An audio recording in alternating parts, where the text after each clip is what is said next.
L'audit du fichier, bien sûr, notre audit, a permis de déceler plus de 106 codes d'état civil inexistants dans le document du ministère de l'Intérieur.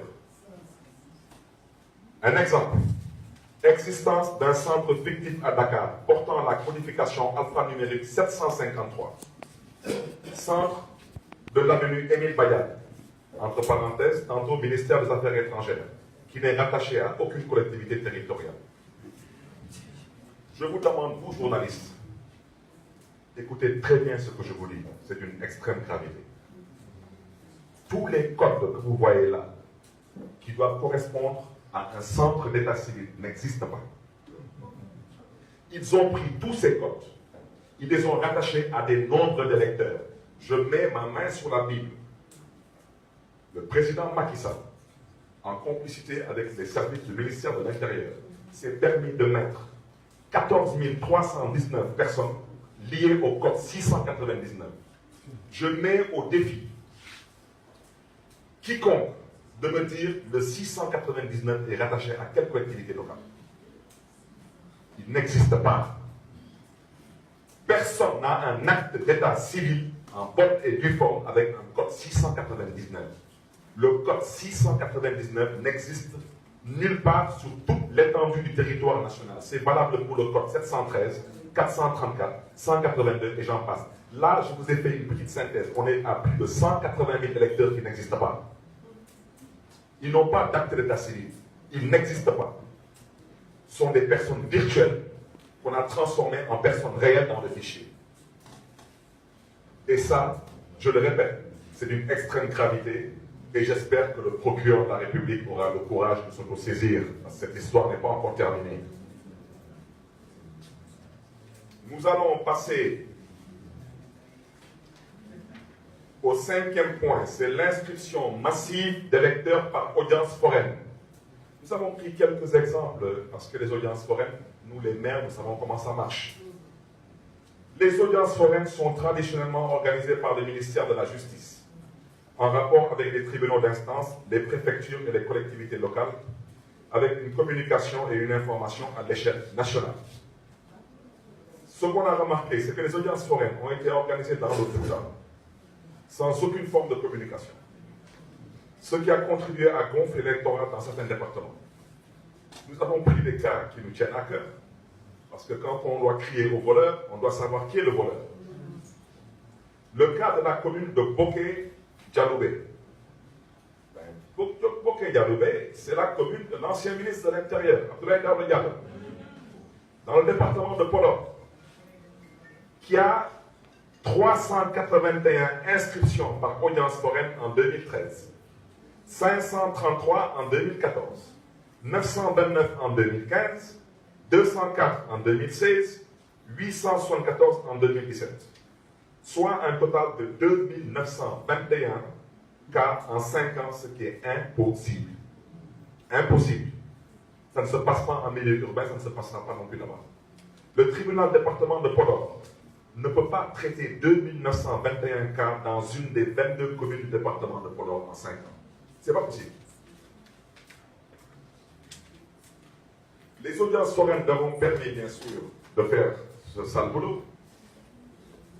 Et ils l'ont fait, une fois de plus, avec la complicité de ceux qui avaient la charge d'organiser un scrutin fiable et équitable. Nous allons parler du 6e point.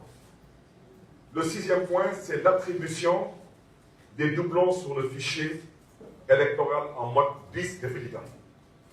Alors, ça c'est aussi assez grossier.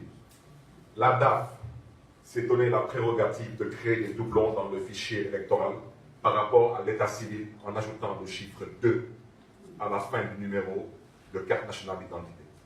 Si 2 personnes détiennent le même acte d'état civil, ce qui n'est pas possible, bien sûr. Ces électeurs à 14 chiffres sont au nombre de 155 248 dans le fichier électoral. Et au cas où le procureur de la République souhaiterait qu'on lui donne le fichier bis repetita, on le mettra à sa disposition. Je rappelle qu'il y a 155 248 personnes dont on s'est permis de créer des pièces leur permettant de voter en mode bis repetita. Exemple, l'électeur Yumaïs Si est né le 18 octobre 1938 à Podor. Il a le numéro de carte d'électeur numéro 102 646 612.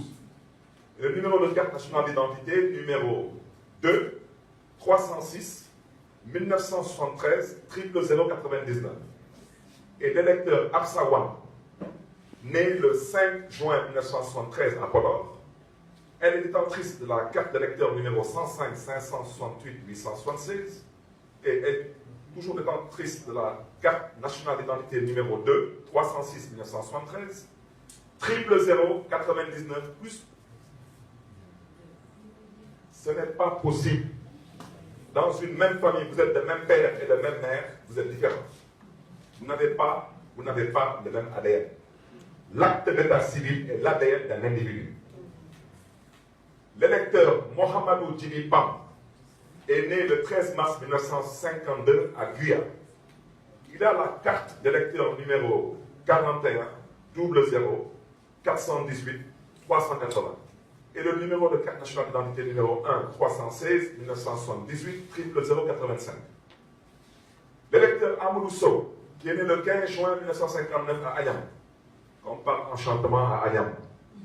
Il a le numéro de carte d'électeur numéro 102 610 721. Il paraît qu'à Ayam, on a gagné avec 100%. Vous comprendrez pourquoi on a gagné à Ayam avec 100%?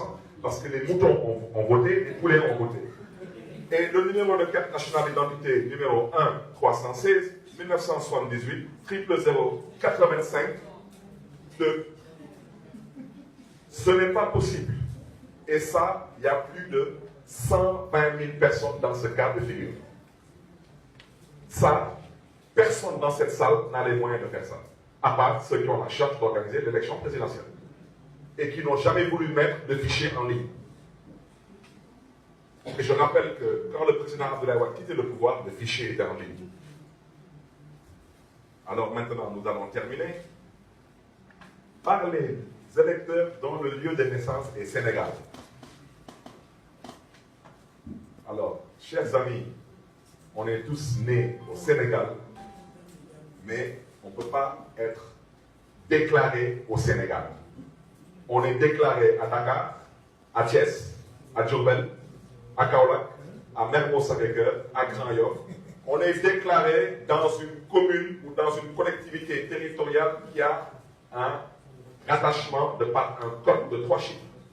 Si vous êtes né à Dakar, vous êtes 751. Si vous êtes né à Mermoz-Sacré-Cœur, vous êtes 998. Eh bien, nous demandons au ministre de l'Intérieur de nous dire quel est le code de rattachement de né au Sénégal. Le Sénégal est codé par quel chiffre? Toutes ces personnes sont toutes déclarées nées au Sénégal. Ce n'est pas possible.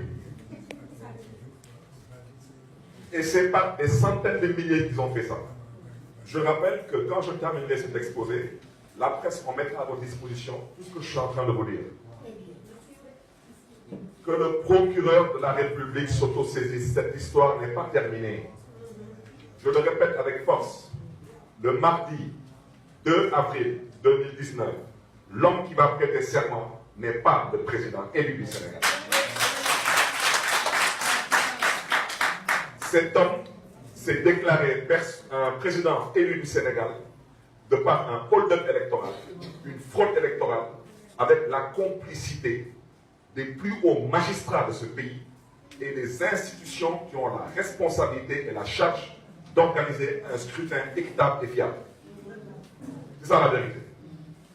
Ces personnes-là, nous pouvons vous donner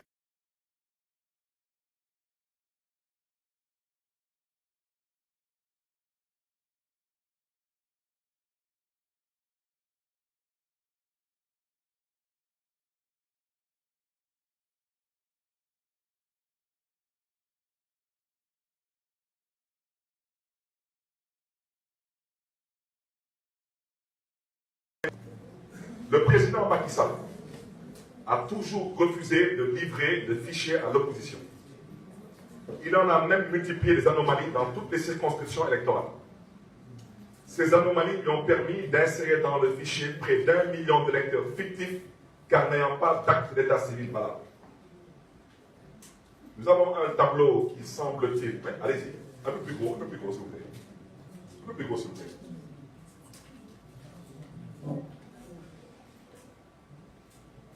Diminuez un peu, s'il vous plaît. C'est bon, c'est bon. Je vais vous inviter à regarder numéro 1. Vous voyez Dakar. Numéro 3. Alors nous allons faire 1, 3, 7. Et nous allons faire aussi Cherchebourg.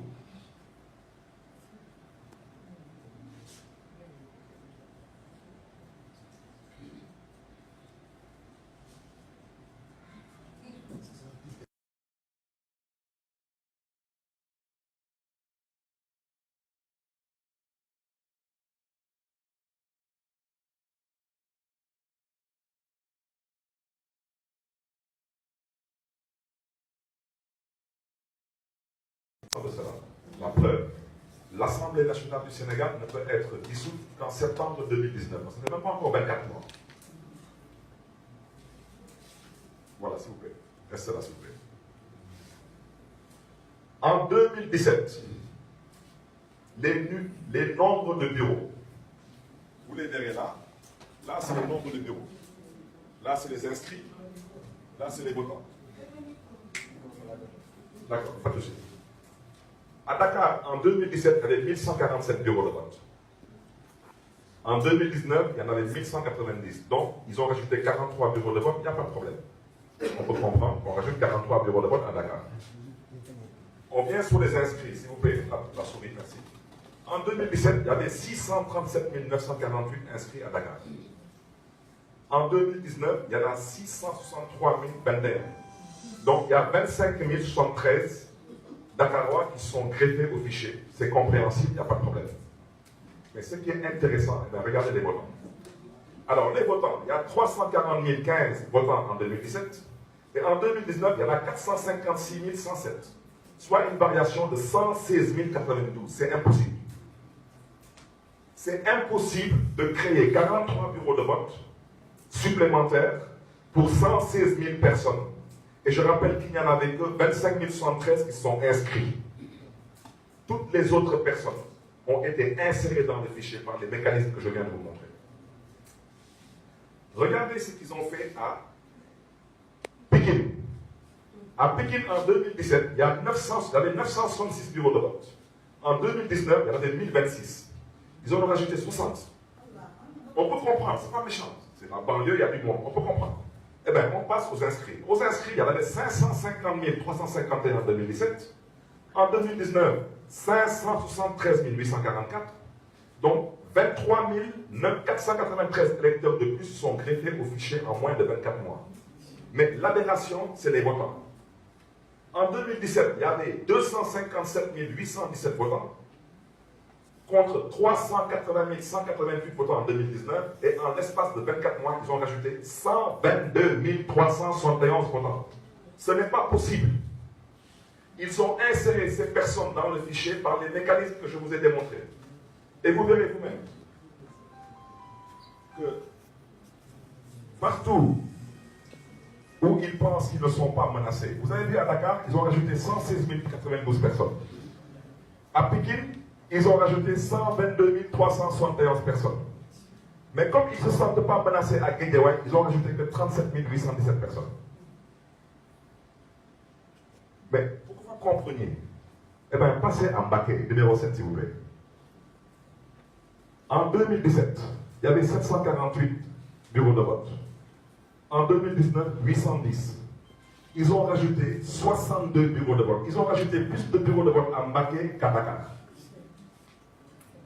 Ils vont nous faire croire qu'il y a plus de monde à Baké qu'à Dakar. Ils sont permis en 2017. Il y avait 339 907 inscrits contre 364 826 inscrits en 2019. Donc à Baké, il y avait une variation de 24 919 électeurs qui sont greffés au fichier. Eh bien, quand vous venez, vous avez en votant 106 070 en 2017, en 2019, 225 127. Ils ont rajouté 119 057 personnes à Mbaké. Ça veut dire qu'à Mbaké, il y a plus d'électeurs à Mbaké qu'à Dakar.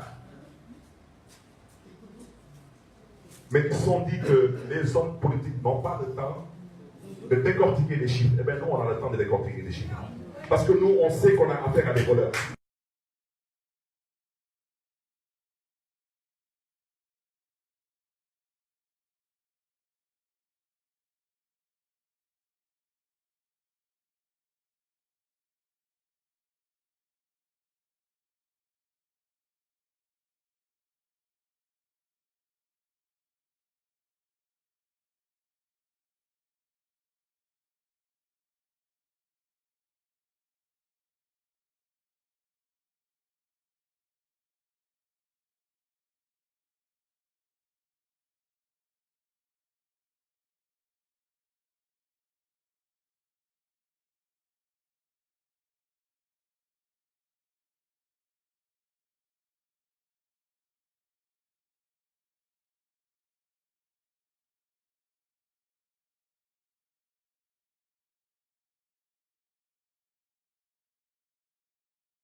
Et vous verrez vous-même qu'au finish, en 2017, il y avait 14 634 bureaux sur toute l'étendue du territoire national. Et bien sûr dans la diaspora. En 2019, il y avait 15 397 bureaux. Ça veut dire qu'en l'espace de moins de 24 mois, l'État du Sénégal a créé 763 bureaux de vote en moins de 24 mois. Les inscrits sont passés de 6 200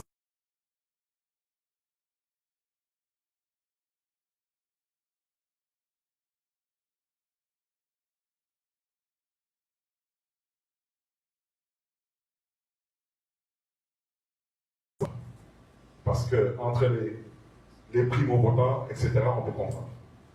Les votants, alors là c'est intéressant. En 2017, il y avait 3 337 494 votants contre 4 428 680 votants. La variation est 1 91 186 personnes qui ont été insérées de façon frauduleuse dans ce fichier. Et voici le chiffre qui explique pourquoi M. Macky Sall est passé au premier tour en utilisant les tripatouillages que je vous ai démontrés. Ça veut dire en s'appuyant sur l'état civil et en tripatouillant l'état civil pour pouvoir y insérer des personnes.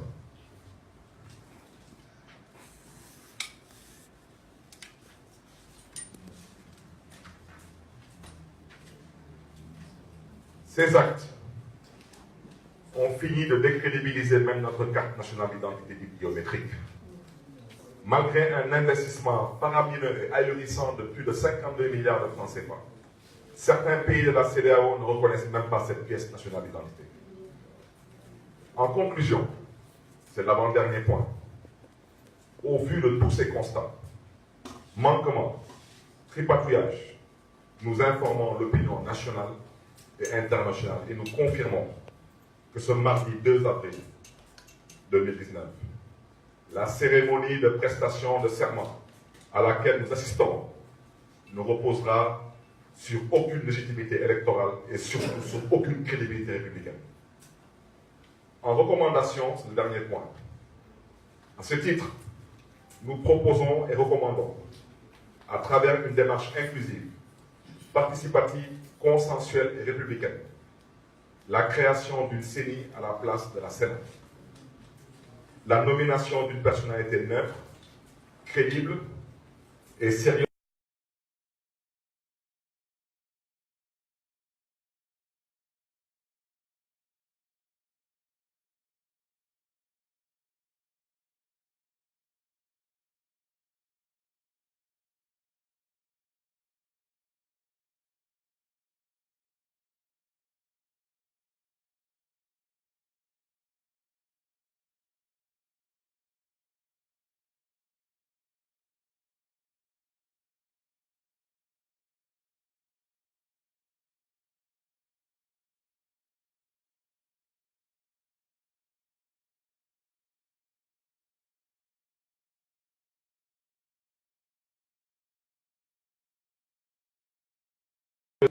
assister à un tripatouillage de notre état civil. Cela est inadmissible.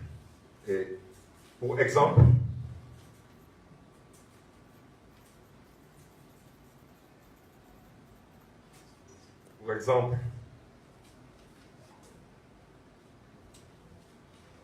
nous allons partager avec vous, je ne sais pas si on peut l'agrandir. Bon, nous allons parler de M. Samba Lamine Diallo. Alors, M. Samba Lamine Diallo, alors lui, il dit qu'il est né le 15 mars 1992 à Bamako. Alors, comme par enchantement, il est né à Bamako, mais il est déclaré à Mermoz-Sacré-Cœur. Je rappelle que le 998, c'est Mermoz-Sacré-Cœur. Alors,